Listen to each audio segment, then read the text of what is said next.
ஈஷாவாஸ்யம் இதம் சர்வம் எத்கிஞ்ச ஜகத்யாம் ஜகத்.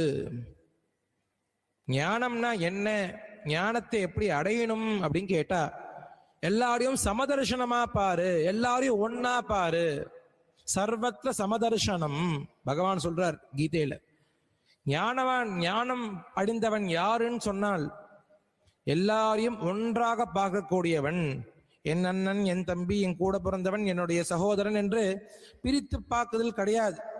எல்லாம் ஒண்ணுதான் இப்படின்னு பார்க்கக்கூடியதுதான் ஞானவான்களுடைய ஒரு லட்சணம். இப்படி ஈஷாவாசன் சொல்றது ஆத்மபாவேன ஆத்மஸ்வரூபேன ஆச்சாதனீயம். எல்லாவற்றையும் ஆத்மஸ்வரூபத்தினால மறுச்சுடு, ஆத்மபாவத்தினால மறுச்சுடு.